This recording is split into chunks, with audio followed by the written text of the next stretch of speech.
My name is Olivia, and people always told me that love was enough.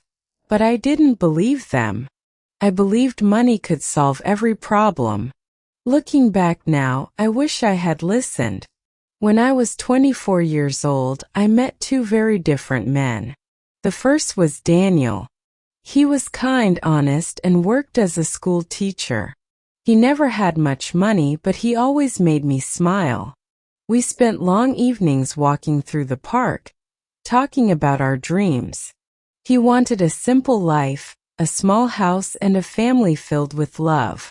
The second man was Richard.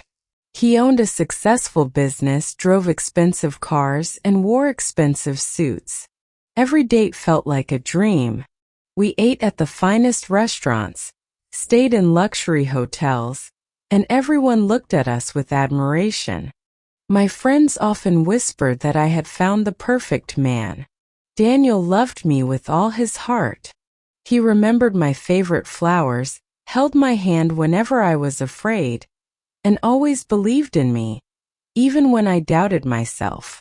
He didn't have much to give, but everything he had, he shared with me. Whenever I was with him, I felt safe. Richard was different. He loved giving expensive gifts. He surprised me with jewelry, designer handbags, and weekends at beautiful resorts. Every time I looked at my social media, people admired the life I seemed to have. Slowly, I started caring more about the lifestyle than about the person beside me. One evening, Daniel asked me to meet him at the small lake where we had shared our very first date. As the sun began to set, he nervously took a small ring from his pocket. It wasn't perfect, but it was the most beautiful thing I had ever seen because I knew how hard he had worked to buy it. "Olivia," he said softly, "I can't promise you a life full of luxury, but I promise to love you every single day for the rest of my life. Will you marry me?" Tears filled my eyes because I loved him. I truly did. But fear quickly replaced those feelings. I imagined unpaid bills, a small apartment, and a life where we would always have to count every dollar. A week later, Richard proposed during a candlelight dinner at the most expensive restaurant in the city. A violin played softly as he placed a large diamond ring in front of me. "You'll never have to worry about money again," he said with a confident smile. "I'll give you everything you've ever dreamed of." My family encouraged me to accept. My friends told me I would regret choosing a poor teacher over a wealthy businessman.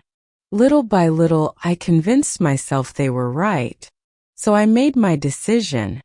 I looked into Daniel's heart, but I chose Richard's wallet. As Daniel quietly walked away with tears in his eyes, I told myself I had made the smartest choice of my life.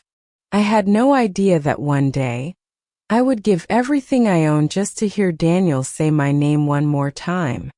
The wedding was everything I had dreamed of. Hundreds of guests filled the ballroom.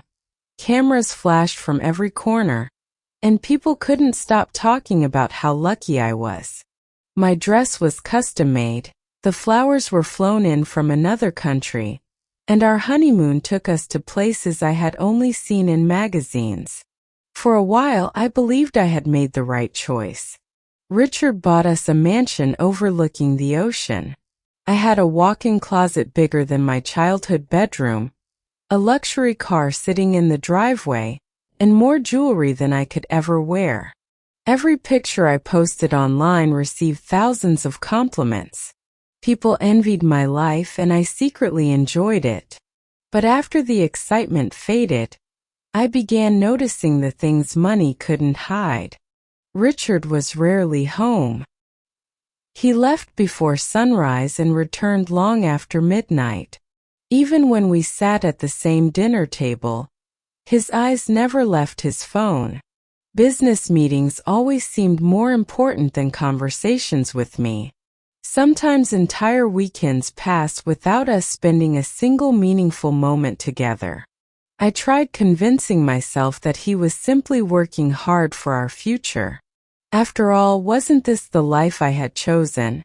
Months turned into years, and our marriage became colder with every passing day. The expensive gifts kept arriving, but they slowly replaced hugs, conversations, and affection. Whenever I asked why he had changed, he would simply hand me another credit card and say, "Buy yourself something nice." One rainy afternoon, while organizing old boxes in the attic, I found a small wooden frame wrapped inside a blanket. It held a faded photograph of Daniel and me sitting beside the lake where he had proposed. I stared at that picture for what felt like hours. For the first time in years, I cried. Not because I missed the money I never had, but because I missed the happiness I had willingly left behind. A few weeks later, I ran into an old friend who quietly mentioned that Daniel had married a kind woman and become the principal of a local school. They weren't rich, but everyone said they were the happiest couple anyone knew. I smiled politely, but inside my heart shattered. That night I walked through my silent mansion surrounded by priceless furniture, expensive paintings, and sparkling chandeliers. It was the most beautiful house I had ever lived in, and it had never felt so empty. Years passed, but nothing changed. Our mansion became bigger, our vacations became more luxurious, and expensive gifts arrived at our doorstep almost every week. From the outside, we looked like the perfect couple. Friends admired us, strangers envied us, and magazines even featured Richard as one of the city's most successful businessmen. Everyone believed I was living the dream. But every night, when the lights went out and the house became silent, I felt emptier than the night before. Wealth had given me comfort, but it had stolen something I didn't even realize I was losing. Richard and I had become strangers sharing the same address. Some days we exchanged only a few words before he disappeared into another business meeting or another flight. We no longer laughed together, planned adventures, or spoke about our dreams. We had everything people wanted except the one thing that truly mattered. One rainy afternoon, while organizing old boxes in the attic, I found a small cardboard box covered in dust. I smiled as I opened it, not knowing it was about to change everything. Inside were old photographs, movie tickets, birthday cards, and a dried red rose that instantly took me back years. Beneath them lay a sealed envelope with my name written in Daniel's handwriting. My heart began to race. I had never opened it. Slowly, I unfolded the letter with trembling hands. Every word felt like it had been written yesterday instead of years ago. Daniel didn't beg me to come back. He didn't blame me for leaving. Instead, he wished me happiness even if it was with someone else. Then I reached the final lines. If life ever teaches you that love is worth more than money, I hope you'll remember that there was once a man who loved you with everything he had. I couldn't hold back my tears anymore. They fell onto the paper as I realized the painful truth I had spent years trying to ignore. For the first time since my wedding day, I admitted something I had never dared to say out loud. I hadn't married the man I loved. I had married the life I thought I wanted. Money had blinded me, and by the time I finally saw clearly, the life I truly wanted belonged to someone else. A few weeks later, I found myself driving through the neighborhood where Daniel and I used to spend our weekends together. As I slowly passed his street, I saw him outside his modest home with his wife and 2 young children. They were planting flowers in the front yard, laughing together as if they didn't have a single worry in the world. Their clothes were simple, their house was small, and there wasn't a luxury car in sight. Yet the happiness on their faces was something I had searched for inside my mansion and never found. I stayed in my car for several minutes, watching from a distance with tears running down my face. Then I smiled, a quiet, bittersweet smile. Daniel had found the life he always deserved, even if it wasn't with me. As I drove back to my beautiful but empty mansion, one thought echoed through my mind again and again. Money can buy the biggest house, the finest clothes, luxury cars, and unforgettable vacations. Can buy almost everything the world has to offer. But it can never buy the love you willingly walked away from. If life ever gave me one more chance, I wouldn't choose the man with the biggest bank account.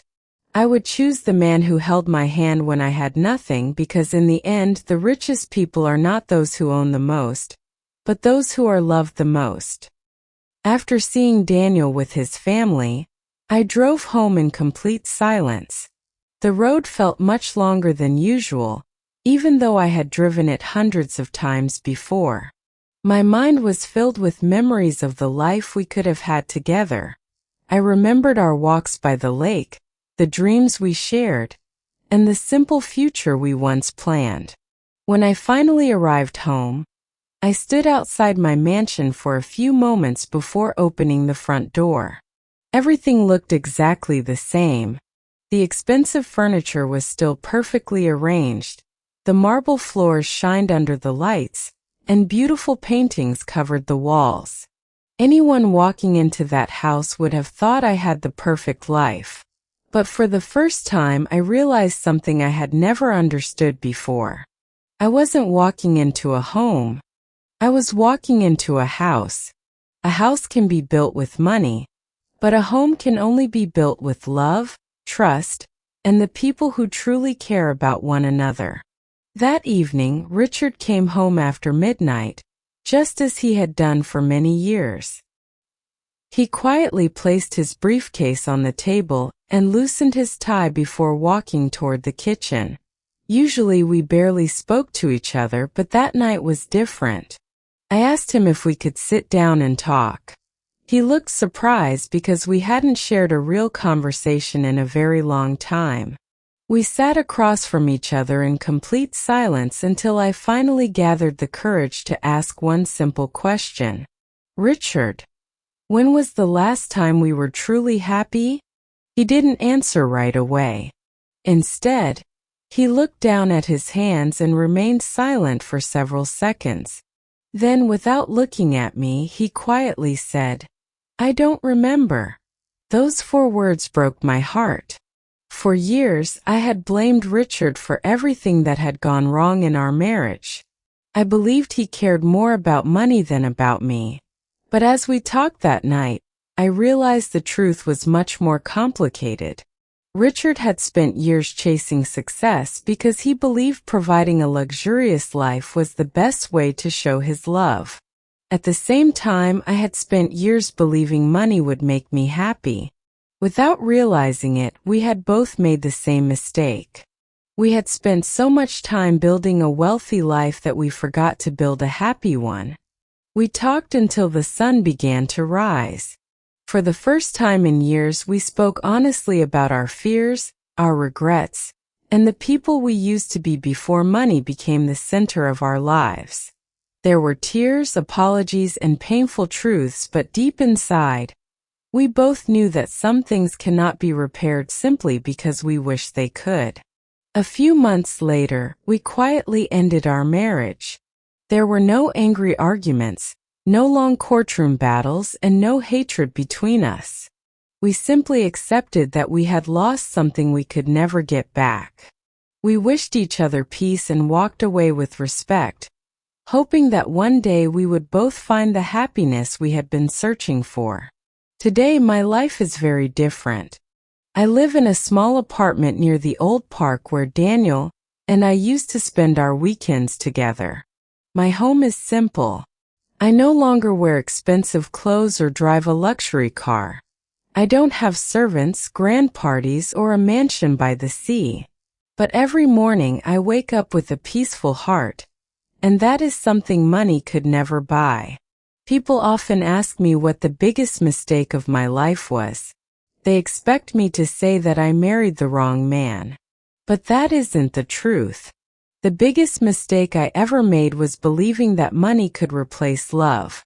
I learned that wealth can buy comfort, beautiful houses, and expensive gifts, but it can never replace kindness, trust, or a heart that truly loves you. If my story has taught me anything, it is this. When you stand at the crossroads between love and money, choose the person who makes your heart feel at home. Because money can make your life easier, but only love can make it meaningful. If this story touched your heart, don't forget to like this video, subscribe for more unforgettable stories, and turn on the notification bell so you never miss the next emotional journey. Thank you for watching, and I'll see you in the next story.